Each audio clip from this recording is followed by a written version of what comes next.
Well, hello. My name is Michael Wales. I'm the president of the Weld RE5J Board of Education, and I'm here with our treasurer and a board member, Reverend Jeremy Scott. And we're going to try something new. This was suggested to us by a community member. Sometimes the audio during our board meetings isn't all that good. We've had some internet issues, and the suggestion was made that maybe a day or two after the meeting we do a kind of a recap, just some high-level bullet points of what we discussed at our previous board meeting, so everybody knows what's going on. And so this is kind of our inaugural run at doing a digest, and I guess we're looking for a name. So yeah, we need something catchy and clever. So I'm not sure what that is. I don't either. So I don't know. Maybe we throw it out to the community for that as well. Yeah. And it's not always going to be Reverend Scott and I. We're going to try to get all the board members to participate in this, so you get a chance to meet them and see their faces and hear from them directly. So, with further ado, we'll get into our very first, we don't know what we're calling it, digest of the board meeting.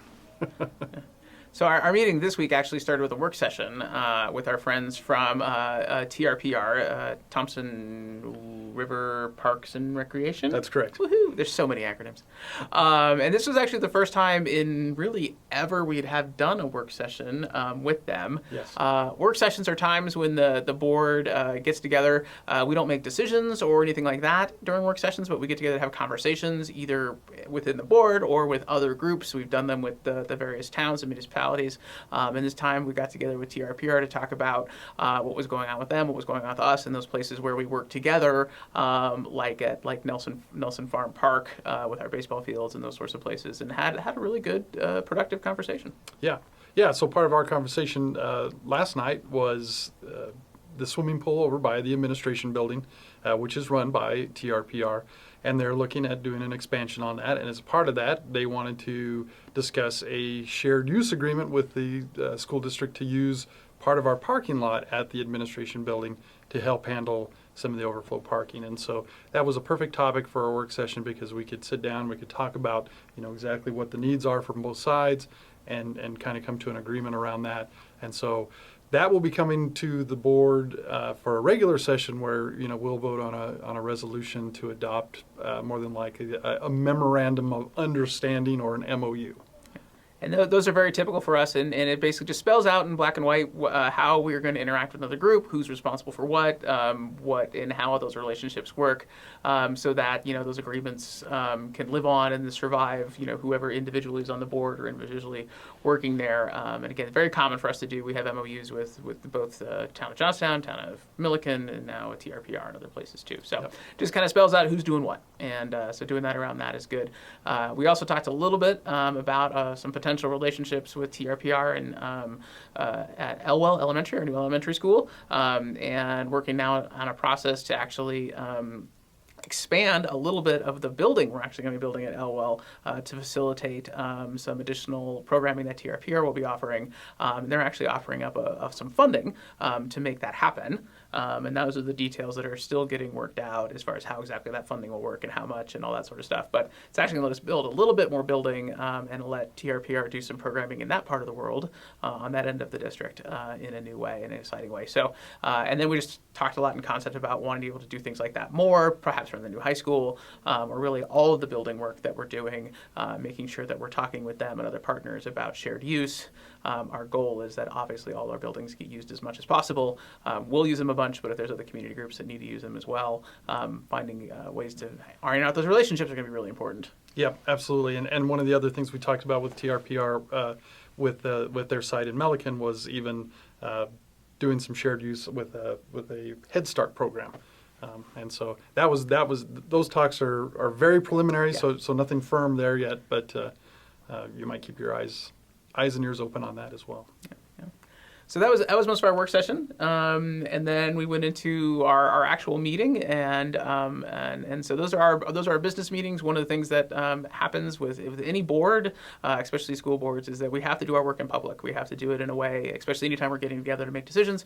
We have to do that in a public way. We're not allowed to do that like in private, but you all get to watch and enjoy that process. So that's the actual business meeting part of it. It was pretty light business meeting this time. So this is actually a good time to start a digest, Yeah. because there wasn't much. much to digest. on the agenda. But we did have a lot of good updates about things that are going on, a lot of celebrations about the things that have happened in the district recently. And of course, this is an opportunity for us to continue to work with our new Superintendent Trussler. And that has just been a great relationship right from the beginning. Absolutely. Yeah. So it's it's the first week of school. So there really wasn't a whole lot to discuss. We heard that there has been the back to school nights were wildly popular and successful at all of the buildings, and so that's an exciting thing to hear. What else did we discuss early on? Let's see. We talked about that. All the back to school stuff, the Unite to Ignite, all the rest of it. We did do a little bit of conversation around COVID. Obviously, that's continuing to be a topic of conversation for us, and that seems to be going well as far as that goes. There's some open questions around testing and how Yes. we definitely have rapid tests available at all our school sites left over from last year, which is good. Yep. We did have a relationship last year with COVID Check Colorado that we're still working to see where they're at and what they're able to do, if anything, for us this year on kind of randomized testing and all that kind of stuff. But our intention and our policies remain the same, where we are recommending masks for people who are not fully vaccinated or have other health conditions, and then making sure to provide testing and encouraging people, if you're symptomatic, to stay home, and those kind of basic measures to help keep us on as normal a basis as possible. Right. And yeah, one piece of that was the state of Colorado is providing the medical grade masks to those who wish to use them in the buildings. And so we do have those on order. We should be getting those soon and being able to distribute those to the students and faculty who wish to use those. Yeah. And there was a change a little bit on the one that changed on masking happened actually in between our meetings because it was determined that the federal mandate for masking on public transportation does apply to school buses. So we did go ahead and elect to follow the mandate as required. So we are requiring the full school masks on the school buses. And here in this first few days, that seems to have gone just fine. Yeah, no real issues there. No. All right, so then we did. We got a good report from our new superintendent, Karen Trussler. One of the things is she is going to be available on, and I got to look at the dates. Thursday. Next Thursday. Next Thursday. Next Thursday. 7:30. 7:30 to 9:30. Yep. At the Cracked Egg. 7:30 to 9:30 at the Cracked Egg. Our superintendent will be available. She'll buy you coffee. She will not buy you breakfast. She said if she wanted to make that clear. She's not going to buy breakfast. She will buy you coffee if you want to come stop in and chat with her with things going on in the district. Yeah, and if that's successful, she wants to do more, maybe at different parts of the district, or if you're interested in that, but maybe can't make that one, but are interested in making a future one, reach out, let us know, and she's committed to making herself available and really doing a lot of listening. She really is prioritizing that. That's something that impressed us in her interview process, was something that she wanted to do, was get out in the community and really listen and understand what the concerns are so that she can make her interim year with us as effective as possible. And she's already hit the ground running, and that's exciting. Yeah. Another piece of news we had was the Weld RE5J Education Foundation, which is it's really a separate entity from the district and the board. But it's a foundation that's set up to raise money for scholarships. They are going to have their first annual golf tournament coming up. And if you go to the district website, you can find links to the Weld RE5J Education Foundation to learn more about that golf tournament. They are looking for volunteers, so if you have a volunteer group or just like to volunteer, there's opportunities galore at that. So. And I think they have a couple team spots left too. Oh yes, yep, they do. So if you want to put a golf team together, which I don't play golf, but I know people do, then you can do that and be part of that, and that'd help raise some money. That's the first time we've done that, and I'm sure they're going to be very successful. Yeah, So, nope, yeah. and all that money goes back into scholarships for our students. So Yeah. So then I think the next thing was the CFO report. yes, Yeah, so the CFO report, that's something I spent a lot of time on as the treasurer, working with Michael Everest, our CFO, who's just an amazing guy. And on the whole, I mean, we're still in very solid shape. We have been throughout this time. The one thing that we did some time talking about was around student count. So the district, as all districts in Colorado are really funded based on the number of pupils. There's an amount of money we receive that the state sets based on, and I think it's like $9,200 $1,500 or something now. I think it's actually a little less than Is that that for right? us. Yeah. But it's an amount of money we set per student, and that's why things like Count Day in October are so important, because that's when that number gets locked, and that kind of locks in our funding for the year. So obviously we pay attention. We would anyway pay attention to the number of students that we have, because that just sets that number. Last year was obviously interesting with COVID. We had a lot of students that that kind of disappeared. I mean, and that was across the state. School districts reporting that and we went through a lot of effort and tracked most people down. But that we weren't quite sure how many students we were actually going to have based on previous years. We were expecting an uptick, and we did get an uptick in the number of students, which is good. Yeah. It's not quite as many as we expected to see, which is not so good. We were expecting an increase of about 160 students. I think at the end of the day, right now, in our first week, we were closer to 80. Yep. Over last year. But it's still also changing, and it's changing. Not everybody managed to actually register their students in the way they were supposed to. So we had some students show up who actually weren't registered, and we have some folks who that either haven't started yet or whatever. So we expect to see that number continue to fluctuate. We actually update our budget quarterly for this reason, because things do change. So we will no doubt have to make some adjustments down the line, but it gives us a good preview where we are for Count Day. So I think the good news is we are up in enrollment as a district, which is we expected, and we're just going to keep an eye on things and see if we want to. Even right now, even if it doesn't move much from where we are, that's not great, but it's not the end of the world for us financially either. We have reserves and other places that we take from, so we can weather whatever comes our way, right, as far as that goes. So it's not by any means it's not a great thing, but it's not a crisis either. Yeah, not critical. And to speak to the registration, if you haven't enrolled your child yet, you do need to do that. I announced publicly last night that I even forgot to do that. I was one of them who forgot to. I made an assumption that my daughter was already enrolled, and so you need to do that through Infinite Campus if you're a parent. And if you're having troubles with that, reach out to your school and let them know that you need some help with the Infinite Campus registration process. They may direct you to somebody at the administrative building who can walk you through that a little clearer. But if you haven't registered your child yet, you need to register your child. Please do. Yeah. So then I think it was second reading of policies? Some second reading of policies. And so, as you may or may not know, the Weld RE5J Board of Education is a policy governance board, which means we have a whole set of policies that we use to help guide and put guidelines and make decisions based off of policy. And we've spent, it's been almost 3 years now that we've undertaken a whole policy review process. So we've gone through all the policies, updated things, made sure that everything's in line with state law, with federal law, even local law in some cases. And so from time to time we have these policy updates that will continually come up. And so we had a second reading, which is just kind of a fancy way of saying we approved some policy changes. And those are all available on the district website. Mm-hmm. Yeah, so anytime we want to change policies by I think our own rule, and if it's our rule or state rule or whatever, we do a first reading, which is just basically which puts them on our agenda. They make them publicly available. That's we review them, but also anybody in the public you can review the changes and what they are, what the proposals are, and offer feedback. Oh yeah, offer feedback. Not very many people. Oddly, not a lot of people read our policies and offer feedback. They don't. Know. But it's happened. We've seen. We've seen community. But it would be great. It'd be great.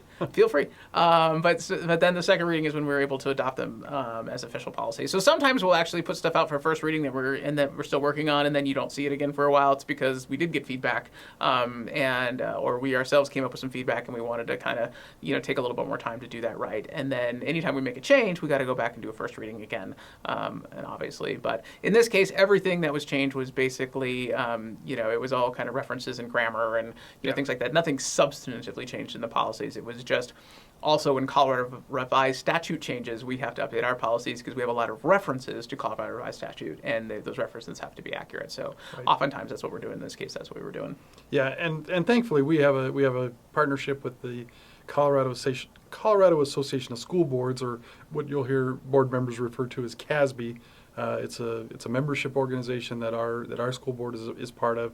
They have a whole legal team and a policy development team who continually watches Colorado Revised statutes, federal statutes, and helps everybody keep their policies in line with the law.